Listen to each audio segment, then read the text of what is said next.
Hello everyone and welcome back to another episode of Stop Watering Dead Flowers with me, Chris Forbes. Before this week's episode, I just wanted to do a bit of shameless plugging for my Glasgow Comedy Festival show, which is on sale now. I will be doing a work-in-progress show called Father Christmas at the Stand Comedy Club on Friday the 27th of March. This is a pretty unique show. It is all about Christmas and is set at Christmas. The whole theme of the show is Christmas, but with a twist. If that sounds appealing to you, please come on down and check it out. In the meantime, please enjoy this week's wonderful episode. Hey everybody, welcome back to another episode of Stop Watering Dead Flowers with me, Chris Forbes, in association with the Stand Comedy Club. Usually I would start off straight away by telling either a story of my own that's happened either in recent times or from the past that's popped up to haunt me, or read out one of your stories. But I'm doing neither of those things today because I want to tell you instead that there is a live show coming. That's right, I've got it on my phone here because I can't remember the date. We've got a live show of Stop Watering Dead Flowers, and it's going to be on a Wednesday night. A pretty crazy night, I think you'll agree. Wednesday, the 20th of May, here at the Glasgow Stand Comedy Club. We're going to try this live, probably just once, and if it fails, never again. But for one night only, you could be here. And what we want for that is to have loads of your stories. So please do keep sending in your stories. If we don't use them on the show before then, we'll certainly be reading out loads on the night. And if you are considering coming along to the live show on Wednesday the 20th of May, that crazy, crazy hellfire night, then you can also submit stories on the night, and we're going to pick out one or two people to come up, sit with our guests to tell their story as well. It's going to be a great, great laugh. I realise, as I'm saying this at the start of this episode, that you've already listened to one plug that our editor, Chris Thorburn, has already inserted before this episode even started about my own Glasgow Comedy Festival show. But that's what you get, people. Double plug. Double plug today. I'm so sorry. Welcome back to another episode. Here's the jingle.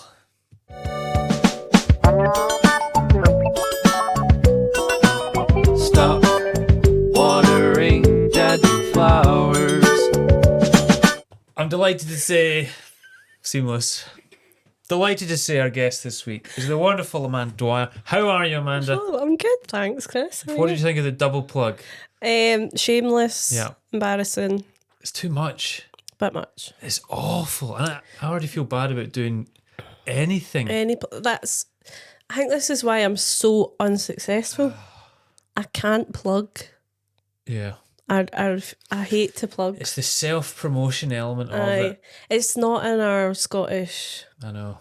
It's not in our genes. Some people can do it. And really this whole podcast is my excuse for, just a little peek behind the magic curtain here, to have some sort of content and feel like I'm still around and relevant in some way. But Yeah. really I'm like, don't listen to me. Don't look at me. Do not perceive me. And then I have to go, but please come and see me on a Wednesday night. Yeah. Yeah, that's me and Susan do our podcast, obviously, and we get to the end of it and we go, oh, aye, and come to our shows. Bye. If you must. Aye, Gonna. If you don't come to our shows, we're going to kill ourselves. Susan's actually said before. Yeah. It's literally the one thing we all want is comics, but we can't ever ask for it. Yeah, it's like, we really would like you to like show up for us in person. Yeah. It's amazing. Please. Well, there you go. A little start there with the mindset of comedians. As way of an introduction, what can I say? I mean, are you already up there? Or, I'm trying to think of those classic comedy terms that are actually probably quite annoying, but like one of the fastest rising stars on the comedy circuit. Yeah. But maybe you're already... I don't think. Yeah? I don't even think I'm... After just talking I think about... I've went... We've just said we don't like, having to sell ourselves, but I'm selling you. Yeah, thanks. No, I appreciate that. I'd say you're one of the best new comics on the go. Thanks, man. And host, as you heard there, co-host of another wonderful podcast, Material Girl with Susan Riddle, which is a lot of fun. Yeah, it's we had to take a wee break, obviously, because of Susan's little incident. But we're back. We had a 6-month hiatus, but we're back. If you really have no idea what that's in reference to, we have spoken about it Just Google Susan Riddle. Yeah. Type Susan Riddle, little incident, and see what comes up. Somebody came to the December, were you there? The December Material Girl show, and they said, they said no, it was the November one, we do Material Guy. Paul Black was headlining, and a woman in the bar said to Paul, I've never been to the live show, but I love the podcast, but I've not done one since Susan's little incident. And I was like, why is she making it sound like she peed herself in school? Like, it was so funny. Oh, wow. So yeah, but no, we're back. 3 weeks back. Yeah. And it's like, we've never been away. Yeah. Thrilling. Right. In terms of this podcast and the format and thinking of these things that keep you awake at night and haunting you a little bit, how are you with them in general? I always like to ask. Do you hold on to things, or are you quite good at letting them go? No, I can't let anything go. And I think, like, even like everyday conversations, Yeah. I'll go home and I'll think, was that all right, the way that I said that? Yes. And sometimes I'll reach out to people and say, by the way, when I said that, I didn't mean that. Yeah. Was that offensive? Mm-hmm. Was that, like, I'm a chronic overthinker, and it really shows, I think, when you know me. Perfect. Yeah. So, That's what we're looking for here. yeah. Just riddled. Yeah, I'm riddled with anxiety. I don't like to be perceived in any sort of way. But Comics are mad. here I am. Yeah. This is great. I'm sure this will be therapeutic, if nothing else. Well, I feel like we could hope do it. so. We could do it like volume 1, 2, 3, 4, and 5 then. But probably, yeah. today we'll just try and get through 3 or 4. Yeah. And traditionally we always start with the childhood one. We try to be a bit Freudian about it. Go back to childhood. Were you able to pick something out from childhood in particular that's really stuck with you there? Yeah. A weed in the brain. Yeah. When I was like 14, 15, which is still a child. Oh, legally absolutely. still a child. Yeah. That's up for debate at the minute. Yeah, back off, Prince Philip. But I was myself and my cousin, who's like my bestest pal, right? She's a year younger than me. She was always way cooler than me. Like, Yeah. I don't mean yep, like, Yeah, I can yep, tell. I know. But there's always a cool cousin or a cool... She was the cool cousin. She had like loads of pals who were quite bammy, dare I say. Right. But I was like, I want to be in their gang, I didn't go to their school. But on a Friday night, she would meet up with her pals up this park up near Holyrood Secondary School. Right. And they'd smoke fags and that. And I was like, I went in, They were cool. They were so cool, right? Like, I had a paper round. I had a job for the ages 10 to 16. Like, I was a loser. You're rolling up the papers, pretending. Aye. And one day, it was a really horrible day, actually. It was the day of my standard grade maths exam. And I'm not very good at maths. I'm terrible at maths. I could do everything else, but I failed my higher maths twice. Like, I just went into the first one, wrote my name in the paper, and was like, see you later. I stayed well away from higher maths. Aye, Can I tell you my favourite maths joke, though? It's one of the earliest jokes that I think my dad ever told me, which is, there's only 3 types of people in this world: those that can count and those that can't. Yeah, it's good. Down the barrel for that one. Just straight to the point. I was going to my maths exam, but I'm dead excited because I'm going to hang out with Sammy and our chums on it's a Friday night. And so I go up to, I don't even know what it's called. It wasn't Tory Glen, but near that area. Cathkin Park. Just loads of Conservative Party members. Yeah. With our mad dog in Mayfair. And then it's time for me and Sammy to head home. I wore my new cool, I got this new white River Island bomber jacket. Come on. That I'd saved up my paper money for, and I was like, I look so fucking cool, right? Must have been in. I was. Like, I was in. At that point, they were like, she's all right. And we're like, right, it's time for us to go home. So we start walking through the park. We get to the end of the park, and there's a group of maybe 15 to 20 girls who aren't our friends, you know, and they're like, where are you for? And I was like, I'm from Pollock, because I'd just moved to Pollock. I didn't like that. The last thing I remember, they're like, where are you going? And I was like, just to the shop, you know. I was trying to charm them, you know. I was like, they're like, what for? And I was like, just a wee biscuit or something, you know. And then like one of them and this woman, she must have been about 20 years old. I'm not joking. She had she just does this to like my cousin's face. No. So in a panic, I was like, I better hit somebody. Yeah. So I just throw a punch. The whole thing was a bit of a blur for there, right? I just remember being down on the ground, getting dragged along, right? I had braces, right? Like a mouthful of train track braces. And they were quite new, and I was really worried about them being broken. So I had one hand on my mouth like this, right?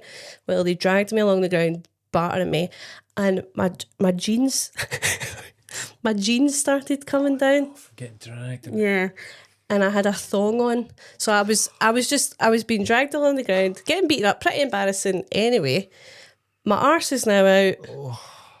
And I was like, I remember thinking at the time, this is funny. You know what I mean? Like, this is actually so I was terrified, horrified. But I was like, my arse is out.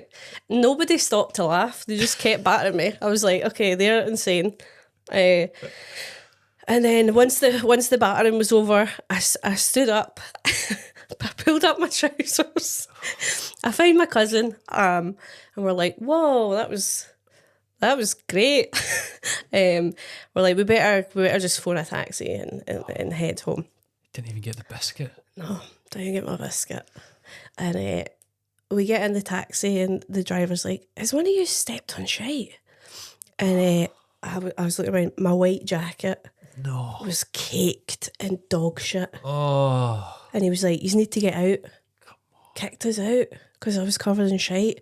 And I was like, please. I was like, we just got attacked. Sir. Help. And he was like, you're fucking stinking, get out. And so we did. And we hobbled home. And the saddest thing about it was I had to get up the next morning and do my paper round.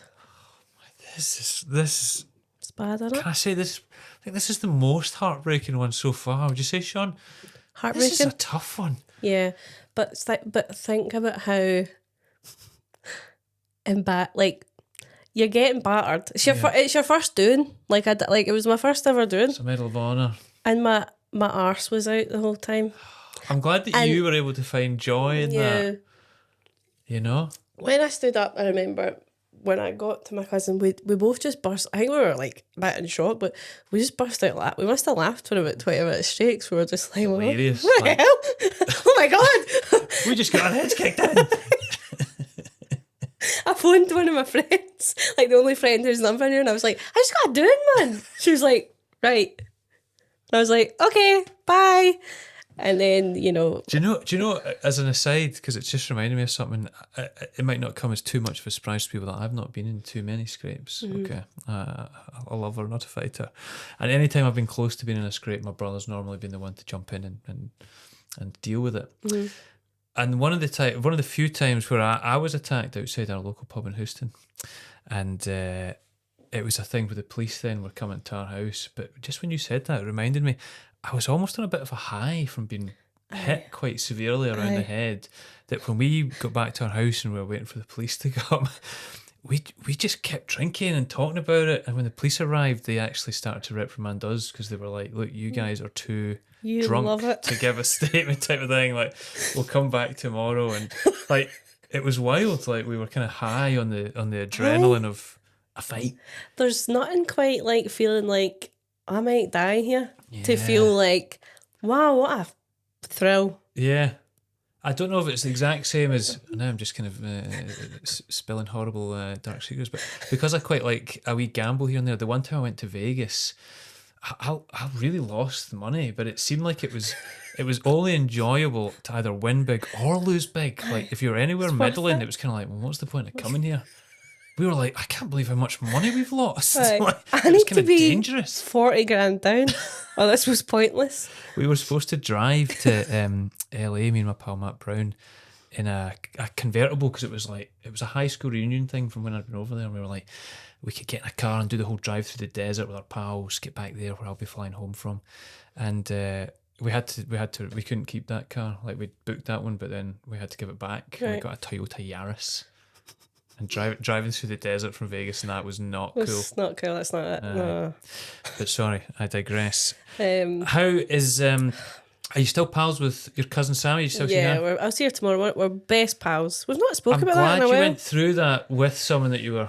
See if you were by yourself, because I was like, but all the cool people that I was, but they saw, like, there was a kerfuffle came down. Oh, that's good. Probably saw my bear bump. No, but that I could never go back there. Yes, that was it. That my cool days were over. I had that one night, and then I was brutally embarrassed with my trousers around my ankles, and I was covered in shite, and that was it for me. And the new jacket. The new jacket. That's what actually. The new jacket. When I was listening to that, this is terrible, but because it's always a big issue in like community forum chats and all that. Towards the end of the story, when you added that a particular element, I was just thinking this should be the advert for why you must always pick up after your dog. Yeah. When they do a poo, you don't know when an innocent teenager is going to get their head kicked in and dragged through it.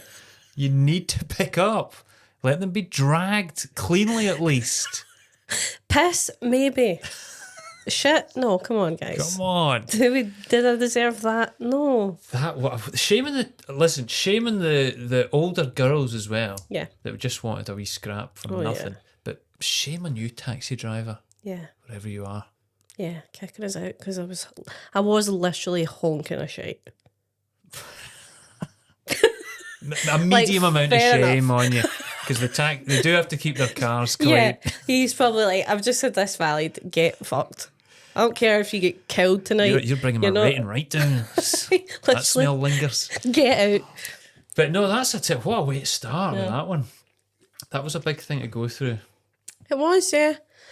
And it did make me quite just scared to go around about. If I saw any person in the street, I think, am I about to get dragged through? Am I going to get dragged through shite again, you know? Especially that, because it's almost like a cliche, like the park, like if you're going through a park as well, and you're always on something's... But but good news, that was the only time I've ever been in a fight, been battered. Yeah, you do the battering now. Yeah, yeah. I should say that. Nobody does any battering. I'm standing at the park gate now. Waiting to ask people where they think they're going. Yeah. Yeah. Spotting people with good looking jackets on. I'll bring them down a peg or two. Yeah. Wow. Well, I'm glad you've been able to look back and laugh. What was a very frightening experience.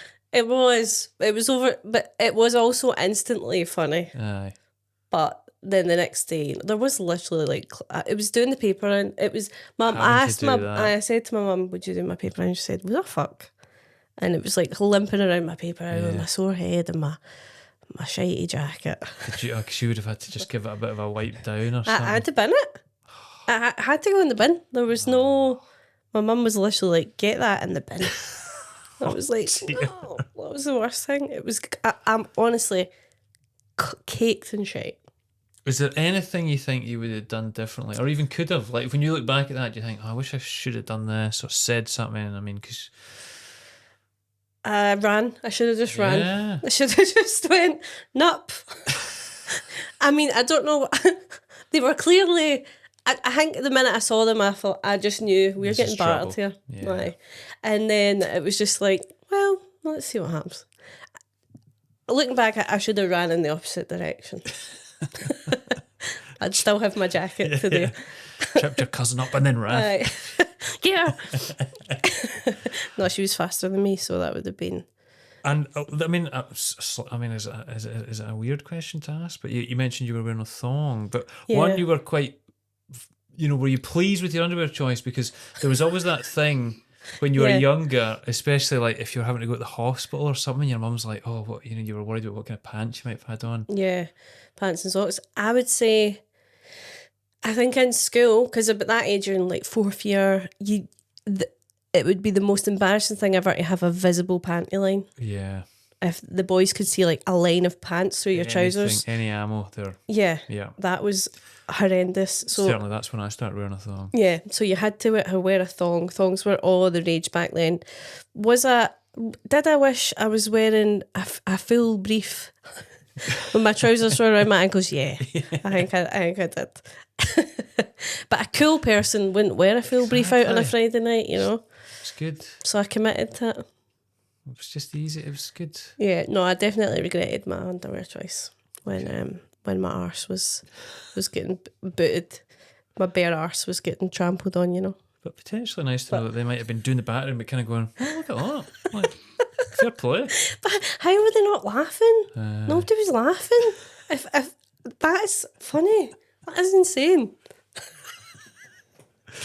I think it's clear to see why you became a comedian out of everyone in that scenario. That you found comedy in it, which is nice. It's a nice little life. Yeah. So let's move forward a little bit. We will often go to maybe something in a workplace environment. It can be from comedy, but you might have had a number of different jobs that this could have happened in. Where does yours take place? I'm going to talk about when I did my trial spot for the Glee Club in Glasgow. Yep. So This is a big deal, like for people that aren't, you might not even go to comedy clubs or anything, but when you get a trial spot at any new club, you have to really nail 5 or 10 minutes so they can see you, see if you want to get you back, and you do feel a lot of pressure. Yeah, so I and it was only last February, right? So I've been gigging for a wee while, but I'm like, right, it's a trial spot, you know, you want it to go well. So before it, Crystal, Evans and myself, we went for dinner at Sugo. Lovely. I had a lovely big bowl of pasta, lots of bread, a tiramisu. We wander up to the club. Crystal says, right, I'm going to go do my nervous poo in the customer toilets. Yep. I say, great, I'm going to go backstage, dump my stuff or whatever. So I go backstage and it's only men. We're the women. There's nobody else in the green room apart from the men that were gigging with that night. And then I start thinking, I should maybe go for my nervous poo. Don't know if that's a thing that... Every comic has an... Also, just another little peek behind the magic curtain. Yeah. Most comics will go for a poo. Yeah. Not always. Sometimes I'm not that nervous, but you know, it's a big deal. I'm wanting my thing to go well. My stomach's actually feeling a wee bit dodgy. And I'm like, right. So I get this voice note for Susan. So I step out the green room because I thought, I'm not doing my nervous poo in the green room toilet. Yeah. That would be insane. Nobody does that. And I remember Bruce Devlin really shouting at an open spot who did it at the Edinburgh stand. And I think that's fair enough. Yeah. So I was like, right. So I step out into the corridor, you know, backstage at Glee, there's like a disabled toilet. Yes. Right. That's a good one to use. Is it?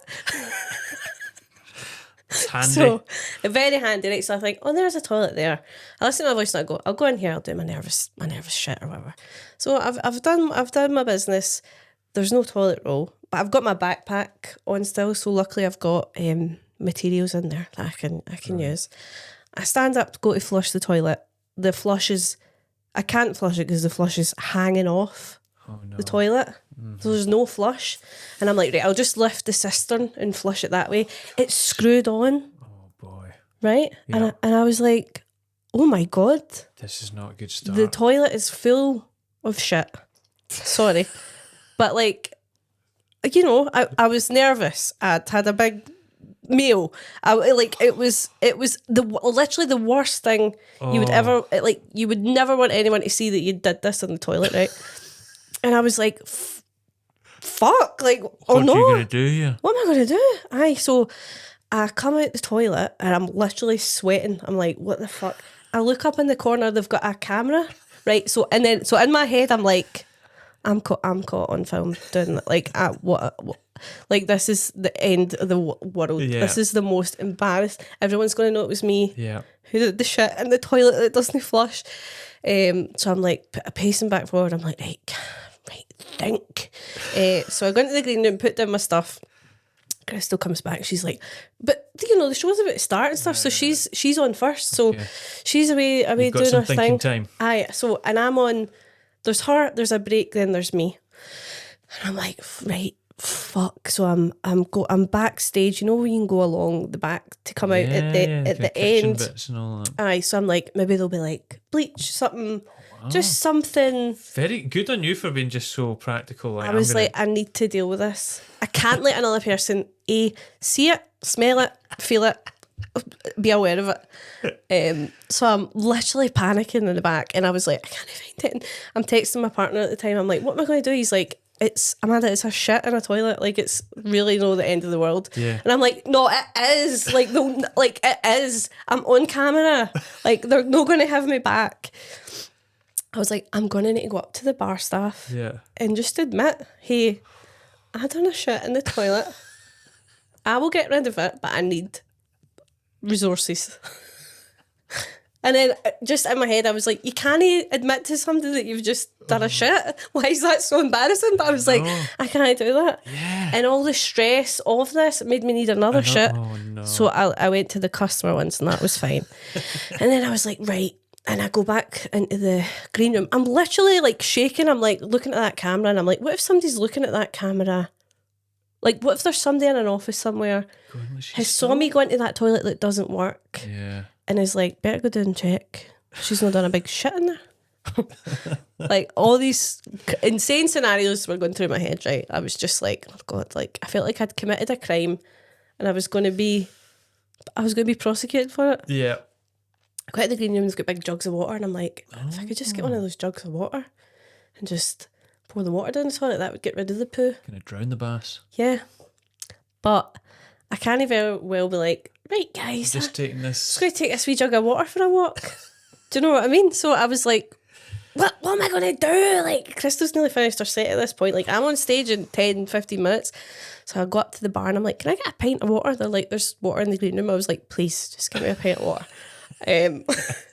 I take that backstage, I pour that down the toilet, and there's a sink in the toilet, luckily, so I just keep filling it. Oh, yeah. Till I flush the poo away. Wow. I know. And then it was literally like, and please welcome to the stage, Amanda Dwyer. And I was just like, hi, everybody. Like, just pure, I was utterly traumatised. And I didn't hear from them for quite a while, and I thought, oh, they all know about It's that. They're like, we like your set, but the toilet. Can we ask you about something? Literally, I was like, this is so embarrassing. They're going to know it. They're going to know that was me. Oh, wow. I'm going to get found out. They'll never book me. I'll be known as like, they'll give me some hideous jobby related nickname. Oh.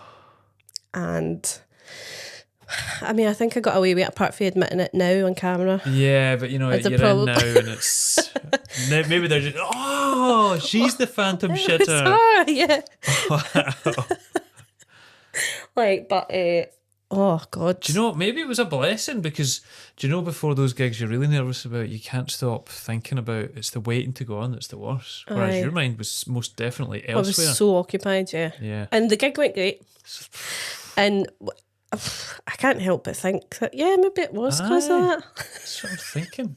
It was a help. Definitely had worse gigs without traumatic. Maybe someone was doing you a wee favour.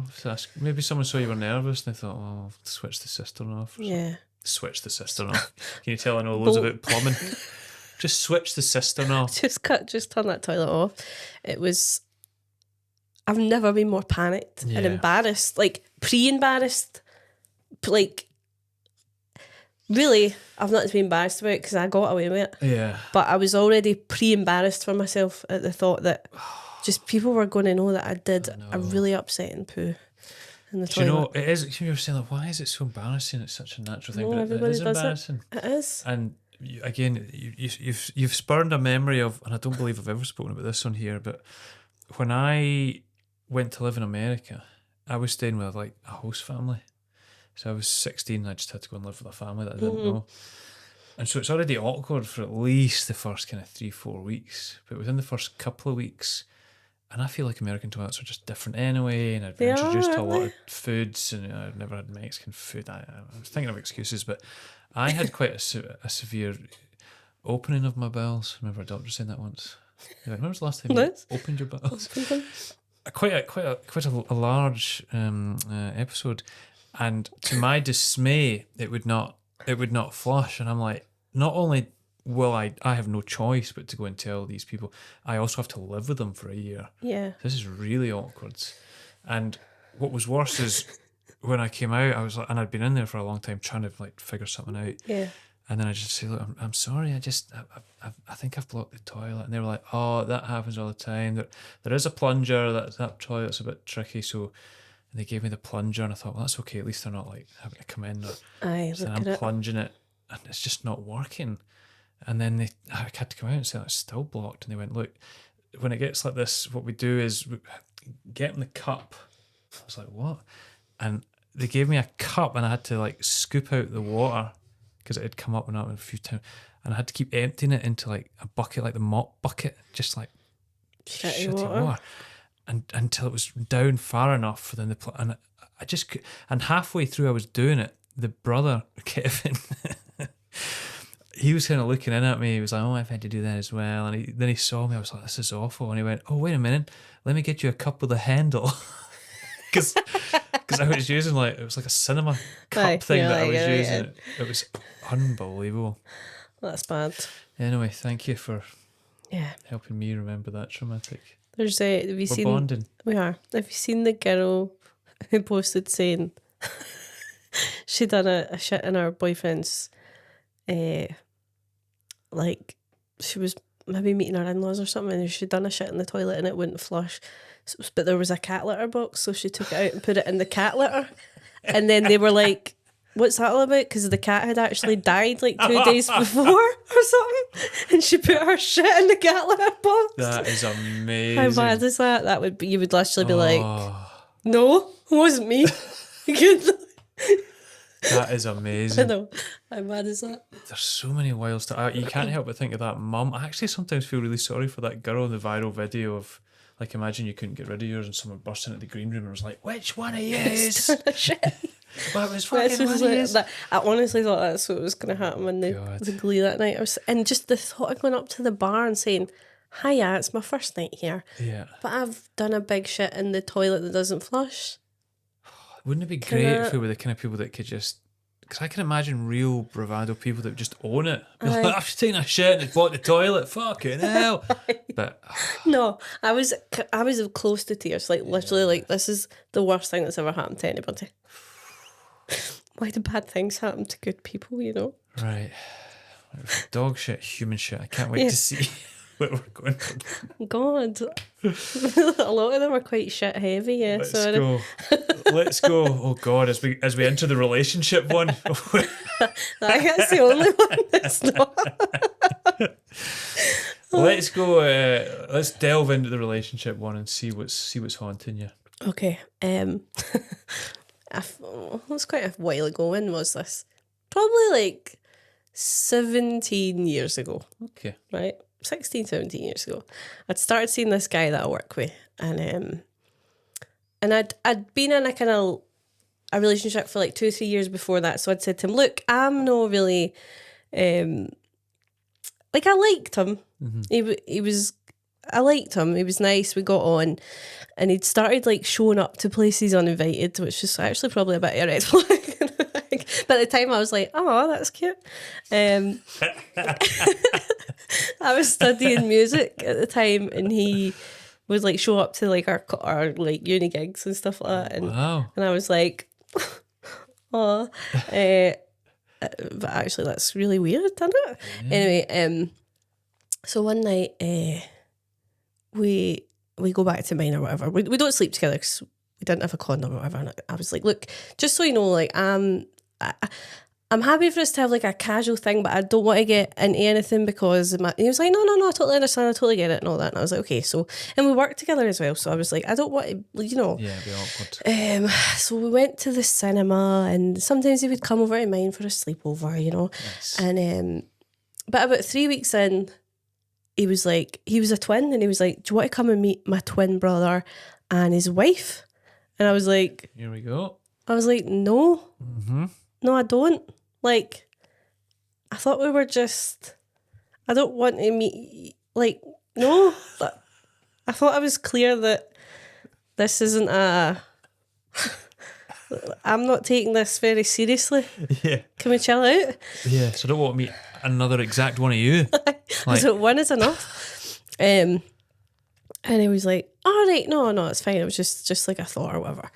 I was like, okay. But then, after that, I was like, right, I'm just going to call this off because he's very clearly wanting more from me than Big time. I'm able to give him at the minute. And that's not fair. And I liked him, and I didn't want there to be any, I didn't want work to get difficult or whatever. So I says to him, look, let's just leave things now. And he was like, all right, no, that's cool and all that. And then we were doing like a day shift together. We worked in a bar in the town. We finished at 6 o'clock, and he said, I'll walk you to the train station or the bus stop or whatever. And he was like, can I have a wee word with you? And I was like, aye. So by the time we get to Buchanan Street, like, he was just like, we like each other. I don't understand, like, why we can't just... And I was like, no, I know. But his voice was getting, like, louder and louder. And it's near Christmas time, right? So it's very busy. And then he says, I mean, we haven't even tried oral sex together. what? Yeah. And I was like, what are you... I was like, people are Christmas shopping. It's 6 p.m. There's 100 people just heard you shout that. Wow. Yeah. What a thing to jump to. I know. Like, it was literally just like, hey, no, we really get on and things are good. And you haven't even sucked me off. Like, literally, like... And I was like, fucking hell. What the hell? Wow. We It knew was what he so- wanted for Christmas. Wow. I was literally... I just wanted the ground to, like... Oh, yeah. There was people staring, like, people were like... Yeah. And I was like, what the fuck? And then I just remember quietly going, I told you, I don't want a boyfriend. And he was literally like, oh yeah, so you did. Oh. Wow. And I was like, goodbye, forever. Wow. Yeah. I hope he got the help he needed. He joined the Navy.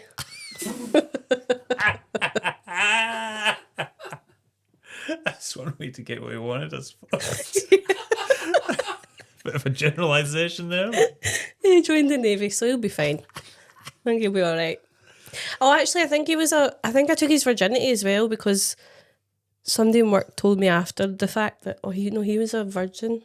Ah. And I was like, I would appreciate a heads up about that Yeah. as well. He was a wee bit older than me, so I wouldn't have taken his virginity had I known. All right. Do you know? Mm-hmm. Feels like something somebody who does want to be a girlfriend should do. Yeah. But maybe he was just Yeah. really wanting to lose it at the age of 28, probably. Just a wee extra wee dig at the end there for Yeah. Anyway, hope you're well. Hope you're well, you freak. No. But yeah, that was bad. Yeah, I can imagine replaying that just when he's shouting it and people looking on. And Yeah. Like, wow. very busy Glasgow city centre. Very expectant as well of him. You know, he's very... Aye. He's jumping to conclusions. Yeah, I'm sorry. You don't, like... For me, a blowjob is a treat you get, like... It's not just a given.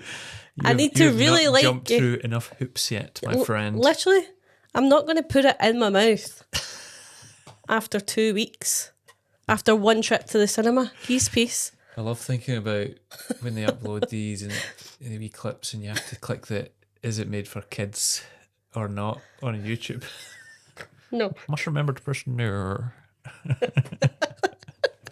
But it's educational. It's educational. as I guess. You know. Yeah. Amazing. These are all great. Right. Good. Amanda, thank you very much for coming on. Thanks for having What me. have you got coming up? Have you got a Glasgow Comedy Festival show? Will you be fringing? You've got your podcast, obviously. Yes, I have.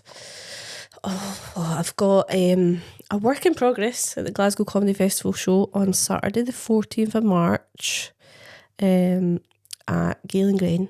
Lovely. Still a couple of tickets left. The show's about revenge. And I've got my last year's Fringe show Nice. that I'm doing here in the Wee Room on Sunday the 22nd of March. at 3:00. That show's about miscarriage. So only come to that if you find miscarriage really funny. No, it is a funny show, but it's it's the sensitive topic. Tough topic, but you've found a nice way to. I hope so. I think so. Well, you can decide if you come along. And I'm going to do the Fringe. Nice. Yeah. So that's not on sale or anything yet. But forget about that. Now, those two are the most important. The Glasgow Comedy Festival shows. Perfect. And then I've got my own podcast with Susan Riddle, who's a terrorist. You can listen to that. What a perfect way to sign off. Amanda Dwyer, thank you so much for coming on. Thanks, Chris. Please check her out. Big thanks to the Stand Comedy Club. Thanks to you guys for listening and some of the people that watch. We appreciate that. Do consider becoming a patron if you want to support this independent podcast. We lose loads of money every single week. Thank you very much. Cheers.